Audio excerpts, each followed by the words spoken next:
Viewers, আসসালামু আলাইকুম। আবারও চলে আসলাম গরমে প্রাণ জোড়ানো একটি শরবতের রেসিপি নিয়ে।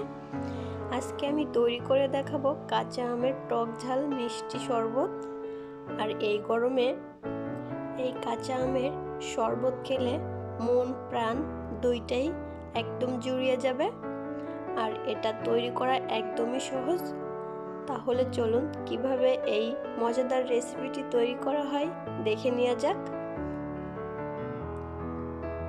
এর জন্য আমি এখানে দুইটা মিডিয়াম সাইজের আম নিয়েছি। আর আমের পরিমাণটা আপনারা আপনাদের পছন্দ অনুযায়ী নেবেন, আর কতটা পরিমাণ বানাতে চাচ্ছেন সে অনুযায়ী নিয়ে নিতে হবে। আমি আমার প্রয়োজন অনুযায়ী দুইটা মিডিয়াম সাইজের আম নিয়েছি। আর আমটা আমি ভালো করে কেটে ধুয়ে পরিষ্কার করে নিয়েছি। দেখুন আমি টুকরো টুকরো করে কেটে নিয়েছি। আর এখানে আমি 3টি কাঁচামরিচ নিয়েছি বিট লবণ, আর নিয়েছি 2 টেবিল চামচ পরিমাণ চিনি।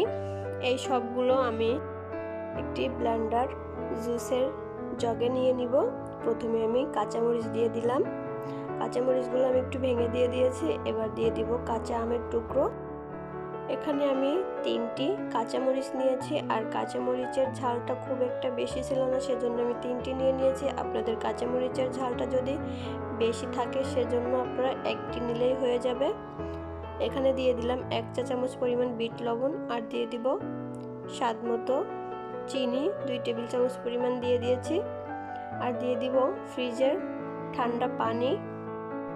আর এখানে কিন্তু এমনি সাদা লবণও ইউজ করেছিলাম আমি 1/2 চা চামচ পরিমাণ। এবার এটা আমি মিক্সিতে ব্লেন্ড করে নিব। দেখুন আমি এটা প্রথমে খুব ভালোভাবে পেস্ট করে নিয়েছি। এখন এখানে আমি আরও বেশ কিছুটা পরিমাণ পানি অ্যাড করব।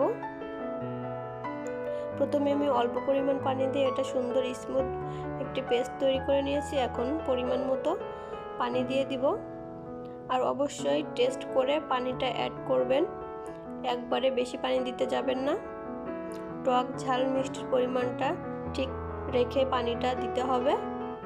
দিয়ে আমি আবারও 1 মিনিট ব্লেন্ড করে নিয়েছি। আমার জুসটা একদমই তৈরি হয়ে গিয়েছে, আর এর টেস্টটা একদম পারফেক্ট আছে। এখন এগুলো আমি পরিবেশন করে দিব। এখন জুসের গ্লাসে জুসটা ঢেলে নিব। আর চাইলে এখানে কিন্তু বরফের টুকরা দিয়ে আপনারা পরিবেশন করতে পারেন, তবে আমি আগেই ঠান্ডা পানি এখানে ইউজ করেছি, সেজন্য আর বরফের টুকরাটা ইউজ করলাম না। আপনারা চাইলে ইউজ করতে পারেন। আর এখানে আমি পরিবেশনের জন্য লেবুর স্লাইস দিয়ে এটা সাজিয়ে দিয়েছি। দেখুন এটা সম্পূর্ণ অপশনাল, চাইলে আপনারা স্কিপও করতে পারেন। আর অবশ্যই এই গরমে একবার হলেও আমার এই রেসিপিটা ট্রাই করে খেয়ে দেখবেন। আর খেয়ে যদি ভালো লাগে অবশ্যই কমেন্টস করে জানাবেন কেমন হয়েছে। আর লাইক দিতে তো একদমই ভুলবেন না, কারণ আপনাদের একটা লাইক আর কমেন্টস আমাকে অনেক বেশি উৎসাহিত করে। আমার ভিডিওটি দেখার জন্য সবাইকে অসংখ্য ধন্যবাদ। আল্লাহ হাফেজ।